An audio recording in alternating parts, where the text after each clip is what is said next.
Hola a todos, bienvenidos a nuestro podcast Efecto Microbiota. Este es un programa que vamos a iniciar el día de hoy, donde vamos a comentar acerca de los microorganismos que se encuentran en nuestro cuerpo, especialmente en el intestino, y que hacen gran cantidad de cambios que sin ellos no podríamos vivir. Bienvenidos. La llegada a nuestro mundo no solamente es una transición biológica y física, sino es el inicio de una comunicación entre la microbiota, entre el sistema inmune y finalmente las hormonas. Cuando hablamos de microbiota intestinal y hablamos de bacterias, siempre nos da terror. Tenemos que tener en cuenta que apenas el 1% de las bacterias que tiene nuestro cuerpo son patógenas. Las demás bacterias son bacterias que elaboran una serie de metabolitos que sin ellas no podríamos vivir. Hace unos 5 o 6 años, un trabajo de investigación hecho en el Centro Médico en Tel Aviv, en Israel, donde se trató de calcular cuántas células tiene nuestro cuerpo y cuántas bacterias tiene nuestro cuerpo, nos dio los siguientes detalles. De las células que tiene nuestro cuerpo, células vivas, tenemos que hay 30 billones de células, de las cuales el 80% son eritrocitos, son células que transportan oxígeno a través del cuerpo. Mientras que de las bacterias se encontró que hay 30 billones de bacterias en nuestro cuerpo. ¿Qué quiere decir? Hay más bacterias en nuestro cuerpo que células en nuestro cuerpo. Y sin ellas no podíamos vivir porque hace una serie de metabolismo, presenta una serie de metabolitos, hace una serie de cadenas de comunicaciones para sintetizar vitaminas, para sintetizar complejo B y una serie de reacciones que sin ellas no podíamos vivir. Más aún, vamos un poquito más al fondo, la parte genética. Respecto a la parte genética, tenemos que saber que nuestro cuerpo apenas llega a 20.000 genes codificadores de proteína. Pensábamos antes de que se mapeara los genes codificadores de nuestro cuerpo que íbamos a tener muchísimo, pero apenas llegamos cercano a lo que tiene un ratón, lo que tiene un gato, lo que tiene un perro, hasta lo que tiene una cucaracha, que tiene alrededor de esa misma cantidad, 19 a 20.000 genes codificadores de proteína. Pero cuando vemos la cantidad de genes que codifican proteína en nuestras células por las bacterias que viven dentro de nuestro organismo, son 5 a 6 veces. Estamos hablando de miles de genes codificadores de proteína. ¿Por qué son importantes? Porque estos genes codificadores de proteína se prenden o se apagan de acuerdo a los requerimientos. Y esto hace de la vida que seamos sanos o que no seamos sanos. Ahora, si nos vamos hacia atrás, nuestra tierra, donde vivimos, tiene una vasta historia. Se calcula que hay entre 4.600 millones de años que fue formada. ¿Cómo se hizo estos cálculos? Estos cálculos se hacen en las rocas más viejas que se han encontrado en Australia, en la parte occidental, y también se han encontrado en los meteoritos que han llegado a la Tierra, y por eso se ha logrado calcular. Tentativamente está entre 4.600 a 4.500 millones de años. Pero si nosotros colectáramos esos 4.600 millones de años en un día de 24 horas, vamos a ver la siguiente descripción. Nace el día en la hora 000 y a las 4 de la mañana aparecen las primeras bacterias en la Tierra. Pasa la mañana, pasa la tarde y a las 10 de la noche aparecen los dinosaurios. 45 minutos después desaparecen los dinosaurios. Y ya a las 11:59 de la noche aparece el ser humano y apenas nosotros estamos viviendo en la Tierra 1 minuto aproximadamente. Piensen ustedes todo el tiempo en el cual dentro de esos 4.600 millones de años la bacteria fue capaz de colonizar, fue capaz de llegar a todas partes de nuestro cuerpo y fue capaz de comunicarse, entrenarse para muchas cosas y posteriormente aparecimos nosotros prácticamente al terminar las primeras 24 horas de este día imaginario donde se colectan 4.600 millones de años. Por lo tanto, las bacterias son muy importantes. Las bacterias son clave para vivir para nosotros y sin las bacterias no podríamos llegar a donde hemos estado. Todo esto nace una ciencia que se llama la sociomicrobiología. Y nosotros tenemos el concepto de que la bacteria vive sola, aislada, en caldos o cultivos de agar, que lo ve solamente bajo el microscopio, donde se le coloca a la bacteria ciertos tejidos y vemos cómo reacciona. Sin embargo, en la vida real, las bacterias no viven solas. Las bacterias viven en grupo y siempre trabajan en grupo. Las bacterias tienen una sociedad y esta sociedad tiene una serie de reglas que las vamos a analizar una por una. La primera regla que tienen las bacterias es el quorum sensis. El quorum sensis es prácticamente la suma de votos que hacen las bacterias para tomar una decisión. Interesante. Nosotros tenemos en los gobiernos constantemente votaciones, alzan la voz, gritan la voz, pero las bacterias son mudas, no hablan, no toman votos, no dicen un sí, no dicen un no, sino las bacterias cuando ellas están de acuerdo, lanzan una serie de estímulos bioquímicos en las cuales hacen la votación. Y si todas están totalmente de acuerdo, toman decisiones. Una decisión, crear biofilm, o sea, ciudades en las cuales ellas pueden vivir. Otra decisión, invadir tejidos. Vamos a invadir tal tejido y vamos a destrozarlo. Otra decisión, vamos a volvernos resistentes a los antibióticos. Otra decisión que toman las bacterias, vamos a convivir con las bacterias buenas que están en el organismo y vamos a producir reacciones positivas. Por lo tanto, el quorum sensing es clave. Son votaciones que hacen las bacterias. Sin embargo, como todo en la vida, existen espías y contraespías. Y aquí también, dentro del quorum sensing, hay bacterias que son patógenas que ellas no opinan, quedan en silencio total, quedan viendo cómo reaccionan las demás bacterias.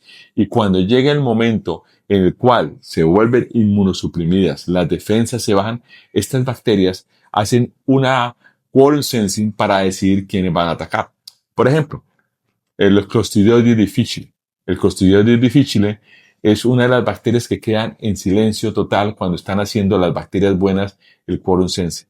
Ellas se quedan calladas, pero cuando llega la oportunidad aparecen dos toxinas, toxina A, toxina B, y estas toxinas destruyen el intestino, producen la muerte de las células que se pueden encontrar y vamos a tener aquí entonces una infección muy agresiva, una colitis pseudomembranosa. Otra, la salmonela, que producen algunas enzimas, pero cuando ven que prácticamente las defensas inmunológicamente están disminuidas. Por lo tanto, se ha logrado la presencia de algunos probióticos que lo que hacen es el quorum catching, que significa bloquear esa votación. Ellos hacen disminuir los receptores en la votación o hacen cambiar las señales de la votación. Y estos probióticos son muy interesantes porque al observar que la información que se pasa para atacar un tejido, para volverse resistente a un antibiótico, para crear una ciudadela de bacterias dentro de un tejido, dentro de un órgano, estos probióticos bloquean las señales y al bloquear las señales, entonces la información se pierde. Otro de los métodos que tienen las bacterias y es muy interesante es la producción de sideróforos. Los sideróforos es una palabra de latín que significa captador de hierro. El hierro es elemental para que las bacterias puedan vivir. Sin hierro, las bacterias mueren. Nuestro organismo también necesita hierro para ser transportado por la hemoglobina, por el hematocrito para todo nuestro organismo. El hierro es vital y las bacterias producen unos componentes que se llaman sideróforos. Estos sideróforos son claves para captar el hierro y las producen las bacterias. Las bacterias utilizan gran cantidad de energía, o sea, todo su dinero se le va a estas bacterias produciendo los sideróforos. Los sideróforos son especies de boomerang que se tiran hacia afuera de la célula. El hecho de producirla y el hecho de lanzarla fuera de la célula gasta mucha energía dentro de una célula. Estos sideróforos van por el torrente sanguíneo, van buscando cargas positivas de hierro, las pescan y luego regresan a sus propios receptores. Eso es lo normal. Pero resulta que hay algunas bacterias que se transmutan, que forman mutaciones de bacterias Y estas bacterias no producen sideróforos, sino producen receptores de sideróforos y se acercan a las bacterias que están produciendo sideróforos. Cuando viene el sideróforo con ese hierro, estas bacterias lo toman el sideróforo sin haber trabajado, sin haber gastado absolutamente nada. Eso crea dos problemas. Uno, dentro de la colonia de bacterias va a morir esa colonia porque se está gastando la energía, algunos la están acumulando y las bacterias que están necesitando la energía para reproducirse se van a perder. O lo otro, estas bacterias que están robando la energía son aisladas por las mismas bacterias. Y al ser aisladas por las mismas bacterias, estas bacterias pueden morir porque no hay alimento o no hay protección.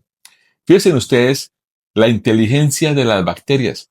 Es una inteligencia en la cual es de comunidad, como las hormigas, como las abejas o como los seres humanos. Una gran cantidad de reacciones que tienen las bacterias que nosotros no sabíamos, que es uno, crear o descubrir los que están robando los sideróforos, que son energía para ellos, y la otra que es la botación, los que echan. Una tercera forma como las bacterias actúan es la creación de biofilm. ¿Qué son los biofilm? Nosotros sabemos que las bacterias tienen en promedio entre 20 a 40 días de vida. Después de estos 40 días de vida, estas bacterias salen a la motilidad del colon y del intestino y son desechadas, muertas la gran mayoría, en el 99%, estas bacterias mueren y salen por las heces.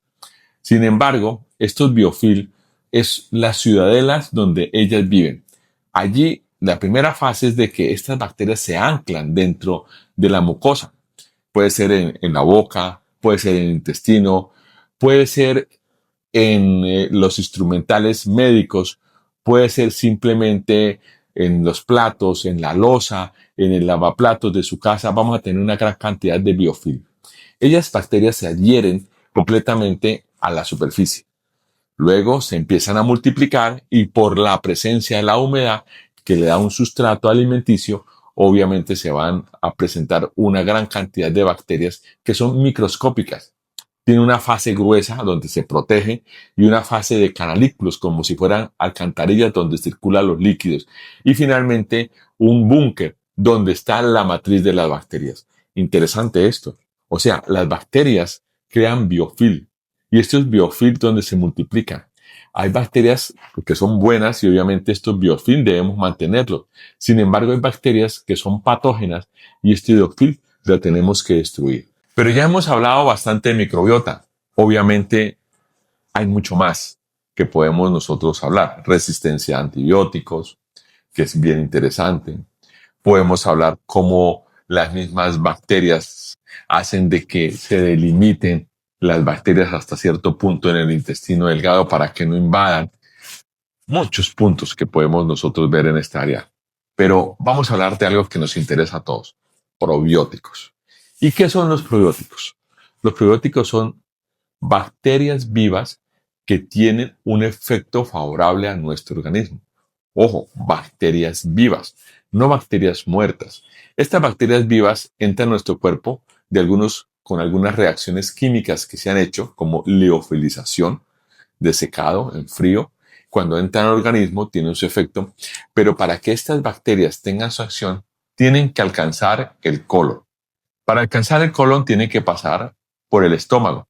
El estómago tiene un pH ácido y ese pH ácido hace destruir muchas bacterias. También podemos observar que llega al intestino delgado y en el intestino delgado está la bilis con un pH alcalino.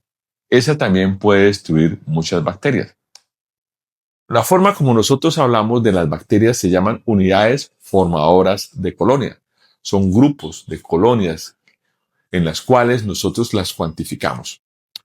Lo ideal es tener 10 a la 6 o 10 a la 8 unidades formadoras de colonia dentro de los probióticos. Si esta cantidad de bacterias llegan hasta el colon, llegan hasta el intestino delgado, va a tener un efecto favorable. Pero si llegan disminuidas, no vamos a tener. Muchos de los probióticos vienen con dosis mucho más altas, 10 a la 14, 10 a la 16, a sabiendas de que muchas de las bacterias van a morir con un pH ácido o van a morir con un pH alcalino. ¿Cuándo dar un probiótico? El probiótico se tiene que dar justo en el momento que uno está consumiendo alimentos. ¿Por qué? Porque así evitamos que haya un pH ácido. Tenemos un pH alcalino y nos puede favorecer. ¿Qué más nos ayuda cuando está comiendo? Porque aumenta el complejo motor migratorio. Eso significa que las contracciones del estómago y las contracciones del intestino delgado se incrementan y eso hace que llegue mucho más rápido el probiótico al intestino delgado y al colon. Ahora, los probióticos hay de todos los colores, de todos los sabores y hay que tener cuidado porque hay probióticos que no están llegando con la misma cantidad de unidades formadoras de colonia. Hay probióticos que están llegando diciendo que es un probiótico y es otro probiótico que puede ser patógeno o son bacterias que son resistentes a antibióticos. Por eso es muy importante estar certificado con qué probiótico nosotros estemos usando. ¿Y qué efecto tiene el probiótico? El efecto del probiótico es muy interesante. Ahora analicemos los efectos que tienen los probióticos en nuestro cuerpo. ¿Cómo impactan los probióticos en la microbiota intestinal? Si sirven, si no sirven, por cuánto tiempo. Es importante tener en cuenta de que el uso de los probióticos depende del tiempo en que se dé. Si utilizamos un probiótico por 3 días, prácticamente su acción va a ser 3 días que se le están dando, más unas 40 horas después y van a fallecer esos probióticos, estas bacterias que entraron y van a salir por nuestras heces. Eso se denomina un washout o un lavado de probióticos. Solamente entran al organismo, actúan sobre la microbiota intestinal, hacen su efecto y salen. Si nosotros queremos cambiar nuestra microbiota, que está formada prácticamente desde los 3 años de vida, tendríamos que utilizar probióticos por largo tiempo. Hay enfermedades como síndrome intestino irritable, alergias, rinitis, en las cuales el sistema inmunológico está alterado. Y aquí tendríamos que utilizar probióticos por 3, 4, 5, 6 meses. ¿Por qué? Porque los probióticos residentes, los que han vivido ahí durante toda la vida, han aguantado hambres, han aguantado guerras, han aguantado luchas, han aguantado toda una serie de tragedias dentro del organismo en las cuales se han vuelto expertos en sobrevivir. Pero las bacterias que están ingresando como probióticos han sido cosechadas en la fase de crecimiento de las bacterias, se han dado las condiciones más favorables, se han encapsulado o se han colocado en sobres o en sachets y están haciendo la acción. Son probióticos prácticamente perfectos, sin embargo no tienen la experiencia de las bacterias que están dentro de nuestro cuerpo. Entonces la lucha es desigual. Alguien muy bien preparado, pero con poca experiencia, es novato. Por lo tanto, es necesario dar los mejores probióticos el tiempo que le indique el médico para la tarea que necesitamos. Dar probióticos por dar no es lo indicado. Nunca automedicarse. Con esto despedimos nuestro primer podcast de Efecto Microbiota. Espero que les sea útil, que empecemos a ver estos bichitos que están dentro de nuestro cuerpo como nuestros grandes amigos. Soy el doctor Fernando Medina, pediatra gastroenterólogo, máster en microbiota y los espero en nuestro podcast Efecto Microbiota. Vigilado Supersalud.